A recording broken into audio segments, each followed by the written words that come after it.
فیلم ترسناک ایرانی به نظرت اصلا چرا ورود نمی‌کنن زیاد بهش تو ایران و اینکه چرا موفقیتی اونچنان نداشته؟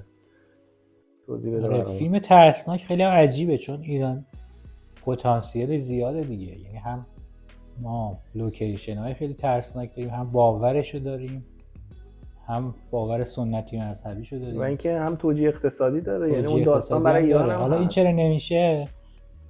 اگه یاد باشه یه فیلم بود شب 29 آره خیلی قدیمی بود، 35 میلیمتری بود، با یه جوراب کارو در آورده بودم. فیلم با ترسناک یه جوراب بود. یکی زن. اینکه موسیقی خیلی خوبی ساخته بود آقای انتظامی. اه. بعد بافت فیلم 35 میلیمتری خب خودش یه فضایی بهت میده که آقای چیزم بازی کرده بود، حسین رضا گیل و بود. روگری و مرجان گلچین زنده بود. بود. آره. آره قش می‌کرد. آره اصلا تا یه جای اون فیلم خیلی خوب. من خودم یه سکانسی شدم که این میرفت ناف اون بچه رو چال کنه. حالا اگه بود بذارید توی فیلم. آره.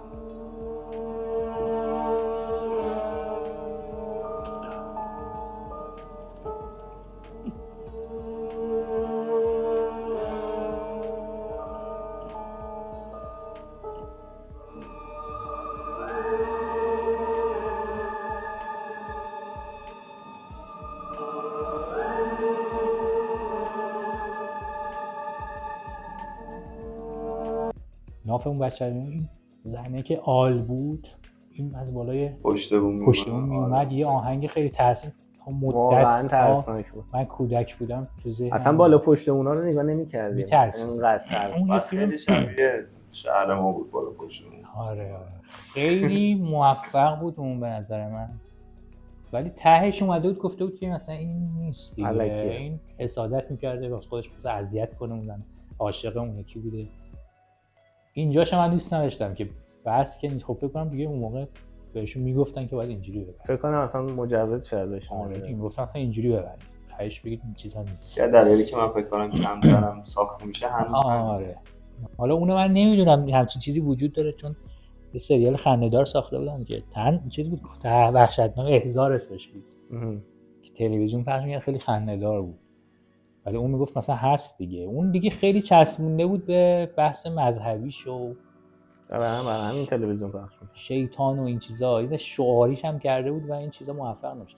به نظر من یکی نبوده چیز فیلمنامه خوبه که تو همه سینما ما هست، حالا غیر از اون فیلمنامه خوب نداریم. دوم اینکه بخش فیلم بردار و طراحی صحنه و بازیگر خوبی هم دیگه ما نداریم که بتونه همچین چیزی رو در بیاره. فضا رو نمیتونیم در بیاره، این رو سخت افزار لازمشون هست. فضا رو هی شبیه کمدیش میکنه، خنده‌دار میشه، هر کاری کنیم خنده‌دار میشه. یا باید از نوع مطالعه و آموزش بگیرن فیلمسازا. بالاخره هستن کسایی که فیلم سازن و ژانر وحشت هم دوست دارن، اینا باید برن واقعا مطالعه کنن و اگه بتونن برن آموزش ببینن اونور که این المان‌های موجود تو فیلم ژانر وحشت رو قشنگ دستشون بیاد و بیان. و چیزم می‌خوایم دیگه، یک سری سخت افزاری، یعنی تجهیزات ساخت این فیلم هم باید مهمه دیگه.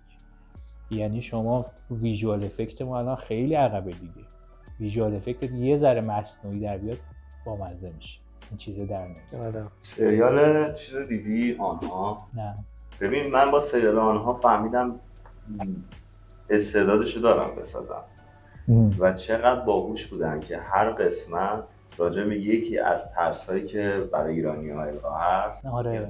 مثلا یه قسمت راجع به گنج و طلسمای گنج، یه قسمت راجع به آله، یه قسمت دیگه باز راجع به مثلا خیلی واقعا یه سکانس خیلی خوب در اومده. از همون سکانس که یه ذره این ور شه خنده دار میشه، ولی واقعا تو خوب در اومده. حالا ویژوال افکت هم داره. داره. پرویز پرستویی هم تهیه کنندشه.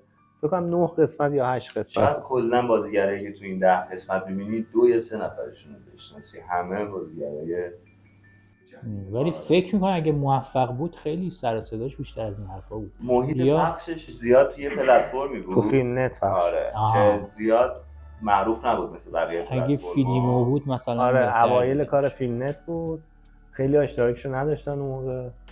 چون اما مثلا که نشنیده مثلا بودم. میرفتم این اینستاگرام، میرفتم تو همین پیجش آره. ببینم من دیدم بقیه هم دیدم، ولی هر کی دیده بود مثلا کامنت می‌ذاشت. مثلا من بیلبوردش هم مثلا ندیدم. خب این حیف شده دیگه، ولی آره خوبه. واقعا. خب خبر خوبیه که آره به واقعا هر حال من اگه ازم- ما تو مسائل بومی وحشتمون چون خیلی زیاده دیگه، یعنی هزاران چیز ترسناک داریم. یعنی اینقدر ما موضوع داریم که بدون آره. حتی جلوه‌ای ویژن میشه اون در آورد اون آره کارو. آره خاطرات یه مثلا ذره- پدر مادرها رو بخوایم بسازیم آره یه ذره سلیقه داشته باشه سازنده و شعاریش نکنه، هی پیام مذهبی اون وسط نده، میشه فیلم این رو چیزی که این سریال هم داشتم در آورد. آره به نظرم میشه. و یه فیلم ترسناک هم بود چند وقت پیش تو آذربایجان، اسمش زالاوا. جالبه مثلا اصلا ترسناک به نظرم نه. ترسناک نه ولی خوش ساخت بود، یعنی بعدم اونجوری یه نبود. جایش خوب بود، پایان بندیش خب خیلی آره، ضعیف. پایان بندیش خوب بازی نبود. خوبی کرده بود. کی؟ اما نوید پورفرز. اون همیشه اصلی فیلم در آورد. پسره. بازی نوید پورفرج خوب بود، بازی اون خدا رحیم پور پوریا رحیمی سام که اصلا بازیگر خیلی خوب نقش تئاتر چیزو داشت. بود. آره همون اون جلوه بازیگر داشت. خوبی. آره فضا سازیش هم قشنگ بود، ولی میگم پایان بندیش خب پایان خیلی بندیش چیز بود، بد ضعیف بود. بود. من دوست داشتم. آره و فیلمنامه‌اش ایراد داشت تا یه جایی، ولی خوب کار کرده. ولی میگم تلاش هر چی تو این زمینه بکنیم خوبه. آره ژانر وحشت یه چیزی که تو ایران میتونه جواب بده. ولی میدونی یه بحثی هم هست وقتی یه فیلم کمدی مثلا خیلی سخیف میسازه 40 میلیارد میفروشه، ذهنای تهیه کننده همه الان ما یکی از مشکلاتمون همینه دیگه. آره. همه از ما فیلمنامه چیز میخوان، کمدی میخوان، بعد شما تو شرایطی نیستی که کمدی بنویسی. آره. کمدی نوشتن این شرایط خودت باید یه ذره حالت خوب باشه و چیزی از توش در نمیاد، این چیزی به ما اضافه نمیکنه. شما 1000 تا فیلم کمدی هم بسازی، مخصوصا این کمدی ها چیزی نه به سینما اضافه میکنه، فقط یه سری پولدار میشن توش. آره فقط بحث بیزینسه دیگه. خب اون دیگه هنر نیست، اون بیزینس. آره کلا جایی که پول وارد میشه ناخودآگاه کیفیت کاسته میشه. اینجوری نباید باشه که یه ژانر فقط سینما الان هست از هر 10 تا 8 تاش کمدی سخیفه، فیلمنامه نداره، ولی همه پرفروش. مردم افسردگی دارن، نمیدونم چرا میرن به خودشون ضربه میزنن دیگه. یه عده رو پولدار میکنن و خودشون خرج میکنن و یه چیزی میرن بعد میان فوش میدن جالبه، بعدش میان بعدش ولی دیگه فایده نداره. شما پولتو دادی 4 بار فیلمو دیدی بعد انتقاد 1000 بار فوش بدی، پولت رفت، اون برجش هم خرید. ولی من دیدم کسایی که رفتن دیدن و چقدر تعریف میکنن و باز میرن دیگه بالاخره یه درصدی طرفدار داره. همون آدمایی که خب میرن تئاتر آزاد میبینن، این سینما رو میرن میبینن و اونا بیشتر از اون آدمایی که میخوان یه چیزی دستگیرشون بشه، چیزشون اضافه بشه. این هست متاسفانه. یکی از دلایلش هم افسردگی اجتماعی به دلیل فقر که اومدن اینجوری شدن. یعنی مثلا تو فرانسه نمیبینی همچین فیلم کمدی همه اکران بشه، همه میرن سینما که چیزشون اضافه بشه. چون ارسطو گفته چیز هنر، رسالت هنر اینه که شما هیچ فکر کنی. وقتی فیلم میبینی باید بهش فکر کنی، رو تاثیر یه آدم دیگه‌ای بشی. شما بعضی فیلم‌ها رو میبینی اصلا یه تغییر تو ایجاد میشه، اخلاقت عوض میشه. این میشه تزکیه که ارسطو گفت. این هدف هنر. این فیلم‌های کمدی اینا هنر نیست، یه چیز بیزینسیه، مثل همون تئاتر گلریز. آدمایی هم که توش هستن همونقدر ارزشمندن، بیشتر از اون نباید فکر کنن که و منت بزنن سر مردم که ما شما داریم میخندونیم به فکر حالتون رو خوب کنیم. آره اینا همش دروغه، اینا میخوان حال خودشون خوب شواده. آره پوله. خب اگه نکته چیزی ندارید یه سری فیلم ترسناک معرفی کنیم راجعش حرف بزنیم. مجید خودت بخوای مثلا 3 تا فیلم ترسناک که تو ذهنت مونده بگی چیه؟ من بهترین فیلم ترسناک واقعا دوست داشتم از همون کودکی دیدم جنگیر 1973 بود. بی‌نظیر بود. آره. بعد خود اون جنگیر البته 4 قسمت فکر کنم ساختن یا 5 قسمت. یه دونش هم امسال اومد دیگه. همین چند وقت هیچ دختر کدوم بزرگ مثل شده. اولی نیستن. اون یک اتفاقی بود که اصلا عجیب. 2 و 3 هم بعدی نبود البته. خب اون مثلا یه فیلم بود که تاثیرگذار و خیلی خوب بود و تو چند سال اخیر اونی که من خیلی دوست داشتم ماما بود. ماما به این دلیل که اولا خیلی داستان قشنگی داشت. حالا اسپویل میشه اگه اینا میگیم قبلش دیگه. آره. ولی داستانش خیلی قشنگ بود چون اومده بود یه کاراکتری که یه بازیگر خیلی خوب و درست مثل جسیکا چستین، یه راکستار بود، زن بود، با یه آقای دوست بود، بعد که اون آقا هم توی گیم آف ترون نقش جیمی لنیستر، حالا اسمشو نمیدونم. یعنی بازیگرای خیلی خوب و اینکه اتفاق خیلی جذابی بود. اون بچه‌ها که میان تو خونه، این اولش خوب مادرانه، یه آدم راکستار که اهل ازدواج نیستن، اهل دراگن بیشتر، راکستارن جدی سبک زندگیشون این نیست، ولی این مادری میکنه برای این بچه‌ها و اون شبه هم حس مادری داره به این بچه‌ها و اینا بینشون رقابت ایجاد میشه. چیز خیلی داستان سنگین و قشنگی داستانش داره. بیشتر جذبته. آره، اینکه ژانر وحشت داستان داشته باشه و اون شبه کاراکتر داشته باشه، این برای من خیلی قشنگ. آره، و اینو من پیشنهاد میکنم همه از اون زاویه که من دارم میگم ببینید که خیلی قشنگه. کانجرینگ هم 1 و 2 من دوست داشتم ولی 2 اون کاراکتر راهبه خیلی خلاقانه است. اولا خیلی شریح و وحشتناکه واقعا. اینقدر خوب بود که اسپینافش هم ساختن. آره، یه چیز ترسناکه که راهبه است، بعد قیافه خیلی ترسناکه. حالا خود خانوم هم ترسناکه اون که بازی می‌کنه. آره واقعا قیافه عجیبی داره. عجیبی. کشیدگی عجیبی داره. آره. خب اینم خیلی مهمه انتخاب بازیگر. اونجا خیلی به این فکر میکنن انتخاب بازیگر. یعنی من مثلا یه فیلم دیدم، حالا ربطی به ژانر وحشت نداشت، مثلا یارو 50 سالگیشه، بازیگری که مثلا انتخاب کردن مثلا داره 5 سالگیشو بازی میکنه، واقعا عین خودشه، انگار اون بزرگ شده. شباهت ظاهری الکی نیست یکی بذارن داداشمون، یکی بذارن، همه رو میرن علمی، انگار کستینگ یک پست. آره واقعا کستینگ یه مهارت خیلی بزرگه. میرن فیزیکو با اون کاراکترت میسنجن، میذارن قشنگ بیفته روش، بعد تو باورش میکنی. پس چی شد؟ ماما، اگزورسیست، جنگیر، ماما، 1973، ماما، کانجرینگ، حلقه ژاپنی، نسخه ژاپنی هم خیلی اونم زاویه دید عجیبیه دیگه، از تو تلویزیون یکی بیاد دیگه. خیلی ایده عجیبی بود. ما تا یه مدت از برفک می‌ترسید، از تلفن. همین دیگه، این میگم این چیز تو ژانر وحشت، این خلاقیت از زاویه اون دیده خیلی جذابش میکنه. تو آسیای شرق مثلا شاتر بود، خیلی جذاب بود، هم ندیدم. اونو من ندیدم ولی شنیدم که تو کره جنوبی دارن کارهای خوبی و اصلا تو کره جنوبی یه دفعه متحول شد. آره. هم تو سریال اسکواد گیم، هم فیلم‌های سینمایی که داره میسازه. آره، پاراسایت خب تو اونا دارن اسکار درست گرفت. کار میکنن. اونا الگو رو گذاشتن هالیوود، بعد آدمایی که این کارن رو جذب میکنن، بازیگر خوب پرورش میدن. شما ماشینشون مگه همین نبوده که هیوندای کی شروع کرده؟ بعد از ایران خودرو 30 سال بعدش شروع کرده. الان داره کل دنیا هیوندای تو آمریکا داره فروش میره، کیا موتورز فروش میره، اینجا ما داریم پراید تولید میکنیم. اینه دیگه، همونه، همه چیمون همونه. به قول مظفرالدین شاه، همه چیزمون باید به همه چیزمون بیاد. همه چیزمون باید به همه چیزمون بیاید. میدونی تو فیلم کمال میگه. آره، یعنی وقتی ماشینمون جوریه، سینما هم اینجوری میشه. امکان نداره شما یه چیز خیلی پیشرفته، آره، یه صنعتت قوی همه چی باشه. با هم باید بره جلو.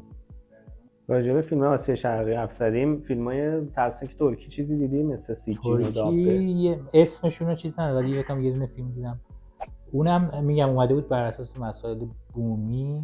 آره، همش رو جن. آره، بومیش کرده بود، حالا خوش ساخت درست کرده بود و حالا نمیدونم فروشش چجوری بوده، فروش جهانی داشته آره. یا تو ترکیه فقط فروش داشته.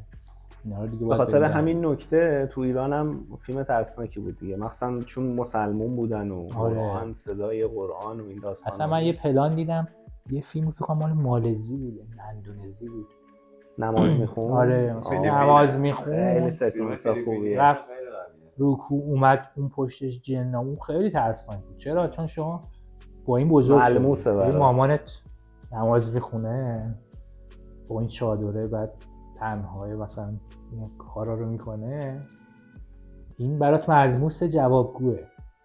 هر چی بری به سمت بومی به نظر من جواب‌تره. اینو کاملش رو ندیدی نه فیلمه؟ نه مثلا همین نمازی که میخونه مثلا بسم الله اینا میگه، اونم پشت سرش میگه. خیلی ترسناک. آره تجربه ترسناک، این ملموسه برات. اسم فیلمشو نمیدونی؟ نه میزنیم پس توی ادیت. بعد پس ترکیان اینجوریه نظرت؟ شما نظری نداری راجع به فیلم‌های ترکی؟ فیلم‌های ترکی CG یا دبه؟ همه هم دیدی ها میدونم. آره من دیدم، این فیلم‌ها رو دیدم. اونجا خب قد همون فیلم جنگیری یک نمیترسونه این فیلم. من مخصوصا دنبال میکنم مثلا من نترسم، چون خیلی پیچشش تو مذهب بود این داستان. تو مذهب بودش و خیلی شاید مثلا سر این موضوع که مثلا مذهب بیاد وسط مثلا همه بترسن. ولی یه وقتی هستش که مثلا شما نگاه میکنی مثلا میگه آقا یه صدا توی یه فیلم میاد خیلی میترسونه. یا مثلا یه دفعه یکی مثلا دست یکی رو میگیره میکشه یا پاشو میگیره میکشه یا مثلا یه چیزی ظاهر میشه. به نظر من سیجین بیشتر طلسم کاری یا مثلا بازیگران مذهب بودش از اون طریق که مثلا بخواد چیز کنه. خب ژانر اگزورسیسم همینه دیگه. شما کاتولیکا همش دیدی که دارن عیسی به نام عیسی فلان کن، به نام خداوندگار ما که در آسمان هاست بیا بیرون، همش دارن انجیل رو میخونن. صلیب و کتاب انجیل متن انجیل رو دارن میخونن. کشیش هست، کاتولیک هست، واتیکان، همش تکرار میشه. اینم اومده چون بومی کنه المان‌های مثلا اسلامی رو چیز کرد. روش درستیه، یعنی من نظر من اوکی. ولی یه چیزی که مثلا ما ایرانی‌ها رو به شدت میترسونه، همون شبیه نمونش هم که گفتی بود، ببین چادر سیاه خب خیلی یه جلوه خیلی ترسناکی رو میده. که مثلا توی فیلم‌های ایرانی اگه بخوان ازشون استفاده کنن میتونن یه المان باشه اصلا. خب مثلا یه سری فیلم‌ها رو حالا مثلا توی موبایل ما دیدیم، خب کوتاه چیز خاصی هم نیستش، ولی یه چادر سیاه که طرف سرش میکنه مثلا بالای ساختمونی، بالای مثلا پشت اون جایی وای میسته، این طرف که اون پایین یه دفعه بالا رو نگاه میکنه یه ترسی داره، مثلا میگه که آقا اینجا هیچ کس زندگی نمیکنه، یه دفعه اون بالا میره. آره حالا اون طراحی کاراکتر اصلیه، یه کاراکتر اصلی اون موجود شریره، اون خیلی مهمه دیگه، خلاقانه باشه. مثلا تو ماما اون خلاقانه است، اگه ببینیش چیز عجیبیه، جدیده. ایت هم فیلم خوبی بود، یک و دوش. ایت آره. خب ایت اون ولی یه جورایی تینیجری بود. آره خب چیز آقای استفن کینگ نویسنده بزرگیه، یعنی شاینینگ هم اون نوشته، دکتر اسلیپ هم اون نوشته، کلی رمان قشنگ ترسناک داره و نویسنده خیلی خوبه، چون بر اساس نوشته اون می‌نویسن و میسازن فیلم حاصل کار حاصل خوبی میشه. جزء فیلم‌های پرهزینه هم بودی. آره و تو اونم بازیگرای خیلی خوبی میان. بازیگر معمولی نمیتونه درش بیاره، باید بازیگرای خوبی استفاده کنه. ژانر وحشت. آره. خب میخوای بریم شما فیلماتون رو بگید. منجید که گفت تو بگو گوشا. من فیلمی که دیدم، من اولین فیلمی که دیدم خیلی ترسیدم کشتار برقی در تگزاس بودش. بعد کلبه وحشت بود. اینا فیلمایی بوده که مثلا اونجوری بیشتر کشت و کشتاری بود، اسلشر بود که اولش بود. مثلا ترسناک هیجانی نبود قضیهش. ولی خب اولین چیزی که دیدم اونا بود. خب اونا تاثیر تو بچگی تاثیر خیلی داره. روی مغز انسان. ولی خب فیلم ترسناکی که مثلا من خودم خیلی دوست داشتم، حالا جنگلی که مجید جان گفتش بود، کانجورینگ، تاکتومیو تازه دیدم، خیلی خفن بودش. آره پایامندیش هم خیلی خوب، خیلی خوب بود. آره تو چی؟ این فیلم ترسناک به من از چیزای فیلمایی که واقعا ترسیدم و تاثیرش تا یه مدت با هم بود، اول از همه پارانورمال اکتیویتی بود. پارانورمال اکتیویتی من یادم وقتی دیدم اول دبیرستان بودم، دقیقاً 16 سال 15 سالم بود. بعد خانواده خاله اینا اومده بودن خونمون و لذت میده دیگه با خانواده بشینی فیلم ترسناک ببینی. و من فراش مدرسه داشتم، بعد میخوابیدم و بعد من گفتم آقا من میخوام اینجا بخوابم، مثلا شروع تلویزیون انداختم اینجا بخوابم. من نمیشه دارم فیلم ترسناک میگفتم نه من یواشکی از این پرت موضوع فیلمو ببینم. فیلمو که خیلی ترسیدم من هم تا چند روز از زیر پتو بیرون نمی‌رم. و صبحش رفتم مدرسه و این ترس همراهم بود تا چند روز بعد. واقعا یه ایده خیلی خفنی داشته پارانورمال اکتیویتی بود که نوآوریش اصلا باعث ترس میشه. بعد از پارانورمال اکتیویتی سیجین 2 بود. آره اونم واقعا فیلم ترسناکی بود. یعنی المانایی که تو فیلم بود، صدایی که حالا بعضی شاید آزاردهنده باشه تا ترسناک، ولی من میترسیدم دیگه. غیر از اون دوتا اینم حالا عجیب باشه شاید، ولی اپیزود 2 قسمت سریال آنها. آره آنها خیلی خوب بود، راجع به آل بود. اونم خیلی درسته. این سه تا من نمیتونم بگم با جنگیر نترسیدم، ولی خب اینا ترسش فراتر از هم. حالا توی لیستا نگاه کنی یه سری فیلم ها هست که شاید مثلا نتونیم توی ژانر ترسناک بذاریم، ولی یه خود راجعشون صحبت کنیم خالی از لطف نیست. مثلا شاینینگ یه سری سکانس های ترسناک داره ولی کلا نمیتونی بگی فیلم ترسناکیه. شاینینگ بیشتر زیباست، یعنی خیلی پلان های زیبایی داره، مثلا سکانس هایی که اون دوتا دختر بچه میان خیلی واقعا بازی هایی که میکنه جک نیکلسون انقدر زیباست اصلا نمیرسی این درسی اصلا. واقعا ترسناک نیست، یه چیز روانیه به نظر من. برای ترسناک، ژانر ترسناک بودن البته فانتزی چیز داره دیگه، یه ذره حالت فانتزی، چون اونم استفن کینگ نوشته. آره. اون نوشتارش این شکلی هست که بعداً دنبالش رو دکتر اسلیپ دیدی؟ بله. دکتر اسلیپ دنباله اونه. اونم خیلی فیلم آینده اون بچه هست. و این ترسناک نیست. حالا نمیدونم اون جامعه چجوری اینو ترسناک تصور کرده. شاید اون صحنه‌ای که با تبر میزنه شاید به همون فرهنگ در یه سکانس خونم بود که از آسانسور میومد. دوتا اونم قشنگه، زیبایی شناسی داره. مثلا تو وام بودن دو تا دختر پیرزن شده بودن. آره حالا اونم خیلی ژانر بندی کلا سینمای هالیوود یکم عجیبه. مثلا فیلمایی هست که ژانر هورر بهشون میدن که اصلا نظر ما ترسناک. آره دیگه اینم هست. همون برمیگه به همون فرهنگه دیگه. آره ولی قاب ماندگارش همون بود که درو میشکست. آره. سر سینما واقعا تاریخ سینما ماندگار. آره. نمیشه اونو به نظر من تو جان اونا گذاشتنش، ولی از لحاظ ما از لحاظ بیننده یعنی بیننده اونا رو باید بگم تو جامعهشون زندگی کنی ببینی از چی میترسن. ولی این خب برای ما ترسناکه. من یه سکانسش خیلی ترسم الان جلو دوربین سیاه خوابیده بود زودتر با پسر بچه تلپاتی برقرار می‌کرد که اون الان کمک داره. یادت اون سکانس سیاه در شرط خوبی نبود. سیاهی یاد درک مینداخت ما.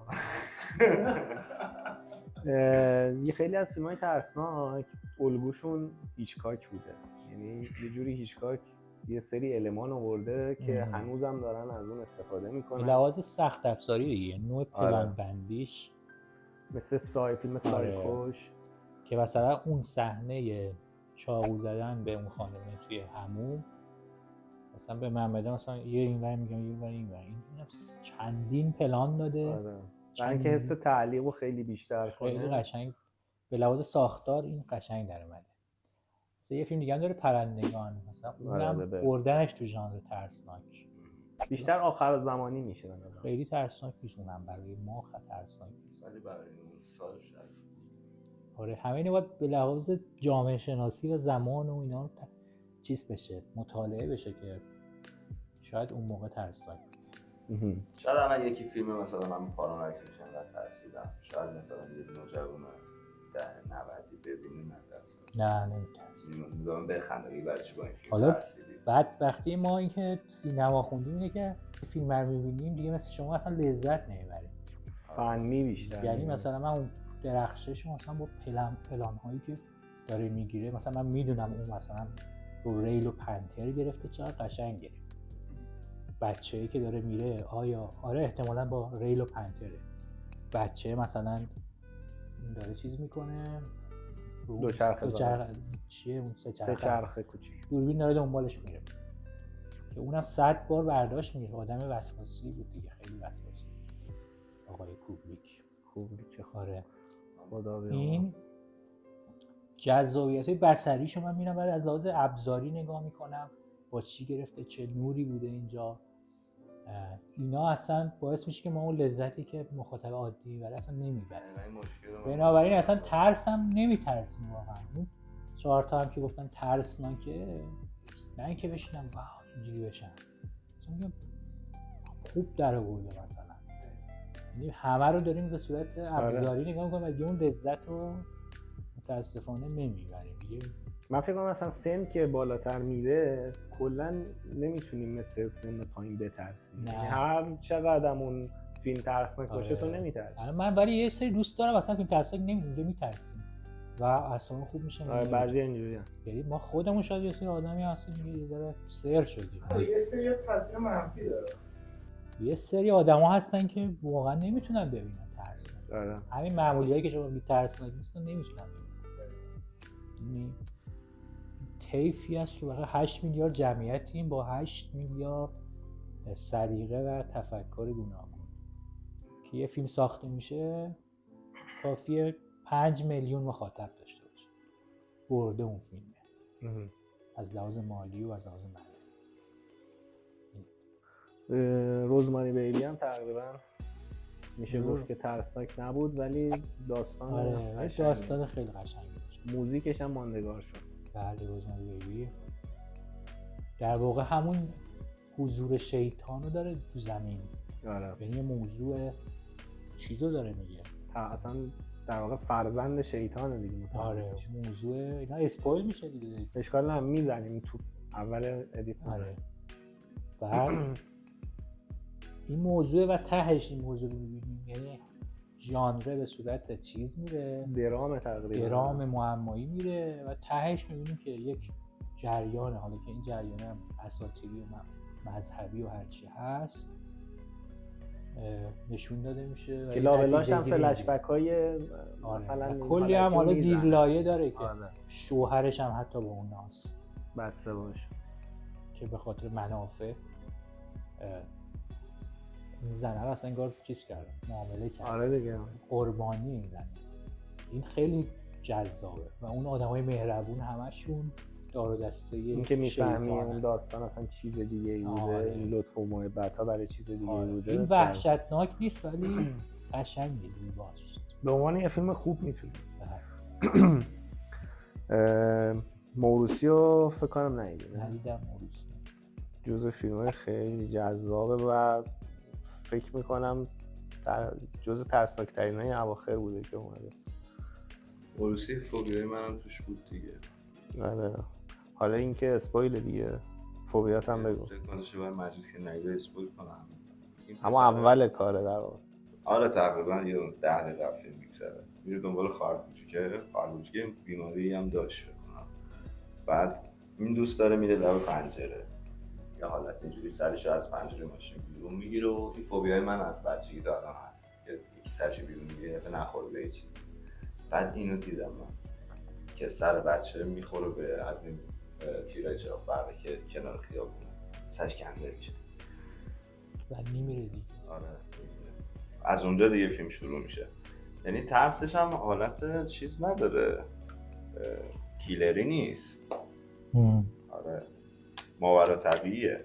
آره همون یه فیلم هم بود فاینال دستینیشن که چند قسمت. آره اونم یکیش خیلی جذاب بود. جذاب بود واقعا جدید بود، خیلی جذاب بود. آره. ایده خیلی مهمه. ایده مهمه ولی اینا که میان مثلا قسمت دوم و سوم میسازن خیلیاش خراب میشه دیگه. یا دلیلی که کانجورینگ من دیگه دوستان داشتم همین. بیشتر به خاطر مسئله مالیه. بعد من تا حالا ندیدم قسمت دوم فیلمی از قسمت اولش موفق تر باشه. وقتی تو مثلا یه چی، حالا هر اثری، یه موزیک یا یه فیلم، تو وقتی صدتو گذاشتی رو اون بهترین شده ترکونه، هیچ موقع نمیتونه دو اون از اون بهتر بشه. میگم چون چون خیلی نگاه بیزینسی اون برای زیاده، فقط فکر میکنم برای پول دیگه. یعنی قسمت دوم هم بساز که اونایی که اولیه رو دیدن حال کردن اینم ببینن. حالا تو اینو اصلا آبم ببندی توش بازم سودش در اومد. آره دیگه. چون اسم اولی رو داره یادش میاد. آره. این فیلمایی مثلا حالا ربطی نداره. مثلا ارباب الغاز چرا؟ ارباب الغاز فرق می‌کنه. آخه اونو یه فیلم باید تو ببینی. آره. تو اون سه قسمت رو یه فیلم باید در یا مثلا گادفادر. اونا بهش میگن آنتولوژی یعنی از اول برای اینکه سه تا ساخته بشه. یعنی در جا نمی‌شده توی. آره. میان اینجوری فقط تقسیمش می‌کنه. من فکت کوچولو راجع به کانجورینگ بدم. بفهم. ببین فیلمنامه داره کانجورینگ خب، ولی بر اساس یه روایت واقعیه.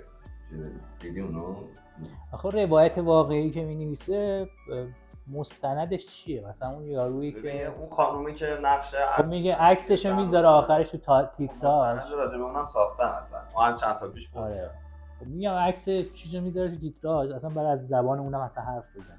خود اون استنادی نداره دیگه. اون با همسرش دیگه همون نقشی که دارن تو فیلم میدن، اونو همسر. الان حالا یه چیزی خارج از الان مثلا تو این 4 نفر هر کسی یک تجربه پارانورمال ماورالطبیعی زندگیشو بگه که ببینیم چقدر واقعیه این قضیه، چقدر ما دیدیم. شما بگو.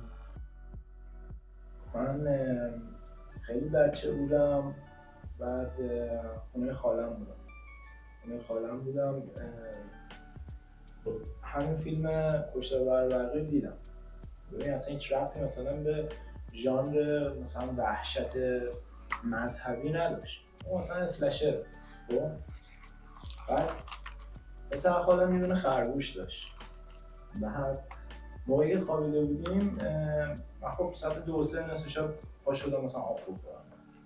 بعد سایه خرگوشه رو تاقچه اونور نور انداخته بود، افتاده بود. بعد من دیدم داشتم نگاه میکردم، بعد یه دستی دیدم اینطوری اومد خرگوشه رو برداشت، منتها دسته از اینجا به بالا رو نداشت، یه دست از اینجا اومد، یعنی از سایه بودش. اینو برداشت رفت، فرداش اصلا گم شد. اینو من دیدم، برگشتم گفتم خواب دیدی فلان بیسا اینا. ولی اینو من واقعیت دیدم. موضوع خیلی جالب. خودت که بر نداشته به پیچونی.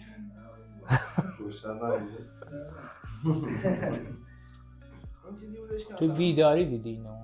آره میگم. ببین نگاه کن، یکی اون بودش، یکم شهرمون بودیم، همه توی عید بودش فکر میکنم، دوران جمع میشدیم، خوابیده بودیم توی اتاق و اینا. اینا مال خیلی وقت پیشه، من مثلا کلاس 4 و 5 دبستان بودش، خیلی سنم پایین بود. ببین نه فیلمی دیده بودیم نه صحبتی بوده راجع به این چیزا، هیچی. یه روز عادی بودش. من شبونه پاشم دوباره لیوان آب بخورم. من شب خیلی آب میخورم. مشکل داری؟ شب پاشم آب بخورم، یه پنجره قدی پشت خونه اتاقی که مثلا ما میخوایم بودش که خیلی بزرگ بود، وام شد به حیاط. بعد یه بچه انقدی مثلا وایساده پشت شیشه اینجوری داره نگاه میکنه. خب میبینی مثلا من یه اتاق مثلا رو اونور حیاط هست که مثلا نور ماه که مثلا میفته اونور مثلا میبینم. بعد دیدم یه چیز انقدی وایساده اینجوری داره نگاه میکنه. سرمو چرخوندم اینور نگاه کردم، برگشتم نیست. اینم باز مثلا من گفتم هیچ کس باور نمیکنه. این سه چیزه یکی اصلا تا خودت نبینی. بچه لباس چه شکلی؟ نه یه تیره بود، سایه بود، مثل یه سایه بودش. قدش کوتاه بوده تا خیلی بچه‌ش. خب از کجا من حیوان نبود؟ خب ببین حیوان یه مثلا این منور رو نگاه میکنه، این قشنگ من نگاه کردم اینجوری داره نگاه میکنه، انگار مثلا دستاشو که اینجوری گذاشته پشتش هم داشتم. خب حالا میرسه که ما یه توهم دیداری داریم که شکلی رو تو اشیا میتونی شکل ببینی، مثلا تو ابر میتونی شکل رو ببینی که دیگران نمیبینن. آره اینو خیلی اتفاق اینم ممکنه از لحاظ علمی این باشه. شما میتونید 10 دقیقه به آینه نگاه کنید تاریخ و بعد از 10 دقیقه تضمینی توهم دیداری. آره این اصلا دیگه نمیبینی، دیگه چیزی رو نمیبینی تو تاریکی. یه 5 دقیقه نمیبینی. این یه ذره میتونه اونجا باشه، ولی اون دسته که خرگوش رو برمی‌داره و خرگوش برداشت نیست، این یه ذره این همین دسته که بهت گفتم خب خیلی جالبه. خب اون برای مثلا خیابون این بر حیات بودش، خب این خودم تو راهن بودم، راهن شهرستان، خونه ویلایی بودش. از اون من نوره، مثلا یه چیزی مثلا نورایی هستش تو خیابون میذارن خیلی نور داره، نارنجی ها، نمیدونم اسمش چیه، لامپ گازی، لامپ گازی که خیلی پر نوره. اینو مثلا انداخته بودیم بر سایه مثلا اینجا بود. خب این دسته رو من قشنگ دیدم به عنوان یه سایه که از اینجا از مچ به بالا میاد، از ساعد به بالا نداشت. اینم مثلا ما گفتیم ولی خب کسی حرفمون رو قشنگ امیر بگه تجربه. ببین تجربه اونجوری اصلا نداشتم که بگم با دیدن مثلا جنی یا من تجربه خیلی ترسناک داشتم. بختک که فوق‌العاده در بختک گفته بله شدید ما زیاد میفته. حالا یه بار همین چند ماه پیش من که خیلی میفته دیگه. این داستانش اینجوریه، من واسه خودم اینجوری توجیه کردم که من توی اون اتاق خوابیدم، الان این اتاق رو دیدم، آخرین سکانسیه که چشم من گرفت، چشم بستم. پس وقتی چشم باز میشه، به اسم علمیش که میگم فلج خواب. پس چشم باز نیست، توی مغزم احساس میکنم چشم واقعا بسته است. بعد این میفته. حالا این آخرین باری که این وقت افتاد روم، من خوابیدم تو اتاق و بعد گفتم ای بابا، میفهمی دیگه، قشنگ متوجه میشی وقتی میفته ای بابا باز اینجوری شده. حالا شروع میکنم چیکار کنم، تلاش کردن که بیدار شم و اینا که خودم بندازم و برم. بعد یه لحظه احساس کردم که اوکی شدم. بلند شدم و یه آینه قدی روی کمد تو اتاقه و از رو تخت بلند شدم، خودم توی آینه دیدم خودم نمیتونم ببینم. گوشیمو برداشتم و فلش گوشیمو روشن کردم و انداختم زیر صورتم، دیدم یه حالتی هم که دارم خودمو میبینم تو آینه ولی چشام بسته بود، توی نور یه حالت خیلی ترسناکی بود. ولی اینو دیدم بودم الان چیکار کنم. تونستم بلند شم، این همه تو خواب بودا، واقعی نبود، هنوز داشتم خواب می‌دیدم. رفتم که خواهرام بیدار کنم، بگم آقا بیا منو بیدار کن، من بختک رومه، من الان شرایط خوبی ندارم، دارم خودم میبینم ولی چشام بسته است. این خودش یه پارادوکس عجیبی بود. گفتم که لاله پاشو بیا منو بیدار کن. رفتم گفت بختک روز افتاد، الان میام بیدارت میکنم که برداشت. من رفتم رو تخت خوابیدم. بعد دیدم که خواهرم در باز کرد اومد به جای اینکه بیدارم کنه اومد کنار رو تخت خوابید. گفتم بیدار کن، دارم اذیت میشم اینا. برگشتم نگاش کردم و خواهرم نبود، یه مرد کچل گنده سیاه. آره توی بختک تا این حدم من پیش میرم که واقعا همش ترسه دیگه، میترسی. بعد وقتی بیدار میشی انگار که مثلا تو معدن داشتی کار میکردی، خسته بیجون، نمیتونی یه لیوان آب برداری. تو خواب ببینی از خواب بیدار شدی خیلی باحاله. آره خواب ببینی که از خواب بیدار شدی. دومین بار بود. بختک خیلی علمیه دیگه، الان خیلی زیاد صحبت میشه راجبش. یعنی که بتونی یه دونه از عصبای کوچیک پا، مثلا رو انگشت کوچیک پا میگن، تمرکز کنی، راحت میتونی اون شکل بگیری. یه سری داستانای خنده‌دار هست که از قدیم بوده که مربوط به ترس هم میشه. مثلا میگفتن که اگه بتونی مثلا بختک رو بگیری میتونی پولدار شی، یا مثلا یه چیزی بود میگفتن اگه معامله کنی با جن، مثلا اون میگه پسر اولی که بیاد مال من تو رو پولدار میکنم. داستانا شنیدی؟ آره چیزی جالبی تو ذهنت هست بگی؟ والا یه آشنایی ما داشتیم، خانمی بود میگفت خونمون جن داره، جن داشت مثلا من و پولای شوهرم از تو جیبش در می‌آورد می‌کرد تو کیف من. شوهرش هم آره این پولای منو از تو جیبم در می‌آورد گردن نمیگرفت بزن کیف خانوم که مثلا بین ما بد بشه مثلا خیلی حال میکرد خانم دیگه پولا رو جنا بدارم در اختیار خانوم بوده جنای خونه. آره مثلا اینجوری بود. تو چی؟ شما چی؟ چیز نشینی؟ من از این داستان که زیاد شنیدم مثلا طلاهای میگفتن طلا خیلی دوست دارن، اصلا میگفتن طلسمی که گنجام دارن مثلا همینه دیگه، مثلا جنا طلسم گنجام چون طلا دوست دارن ازش محافظت میکنن. مثلا میگن تو خونه ها گردن بندی طلا رو بردارن، انگشتر طلا، این داستانا رو منم زیاد شنیدم. راجع به طلسم گنجا چیزی شنیدی؟ بله خیلی از طلسماشون حالت فیزیکی و شیمیایی داره و خیلی طلسما رو نمیتونن مثلا ببینن چیه و اونا میگن طلسم جنی. آره دیگه اون با دعاست روش یه چیزایی می‌نویسن و اینا باید اعتقاد داشته باشیم. اونا که اعتقاد دارن معمولا گیر این طلا میافتن. اعتقاد نداری رو میکشه بالا میبره حالشون میبره درگیر اونم میشن. همه چی دست به دست هم میده که اون اتفاق میفته. حالا من چیز عجیبی چند وقت پیش دیدم به عنوان همون خاطرات. من یه انگشتر داشتم، یه انگشتر شرف الشمس که از مشهد آورده بودم. شرف الشمس هم که رو بیلی پشتش دعا می‌نویسن. آره. شانس میاره و از این داستانا. اینو من سالها بود گم کرده بودم. بعد همین چند وقت پیش، یک سال پیش، اینو با بچه‌ها می‌خواستیم بریم بیرون. بعد ماشین رو گذاشتم، گفتم برم کلید خونمون رو بیارم، کلید بالا. بعد اینا تو ماشین بودن، من رفتم کلید رو آوردم، توی آسانسور دیدم یه انگشتر همون شرف الشمس هم تو انگشت کوچیکم و همینجوری مونده بودم این چجوری رفته تو انگشت من. رفتم کلید رو آوردم، یه انگشت کوچیکم، من هیچ وقت انگشتری نمی‌اندازم ولی توی انگشت کوچیکه بود. بعد یه مدت بود دوباره نیست شد و الان دنبالش میگردم نیست، خودش باید بیاد. آره یه چیز عجیبی بود که من چند وقت اخیر دیدم. حالا تو چیزی دیدی نگفتی؟ من نه، اون راجب اون چیزای پاران اکتیویتی چیزای عجیبی که خودتون دیدین با توجه به اینکه ژانر وحشته باید ببینیم. نه من بختک که بود یه خوابی بود که بچگی من با چند نفر دیگه هم صحبت کردم، اینجوری انگار تو اون سن مثلا 6-7 سالگی خوابی که میدیدی ادامه دار بود و تکرار میشد. من هم تجربه شده داشتید نه. یه خوابی که میدیدم این بود که تو اون خونه داشتیم توپ بازی میکردیم، توپ من پلا میفته میره پایین دم در، بعد تا میام توپو بردارم یه پیرزنه میاد دستمو میگیره که اونجا خواب میپرم. زیر زمین؟ نه دم در حیاط پایین. بعد اینو هی هر شب میدیدم، هی مثلا میرفت جلوتر، مثلا دیگه مثلا 2-3 ماه گذشته بود، خواب که شروع میشد میگفتم ای بابا الان دوباره اون پیرزنه اون پایین.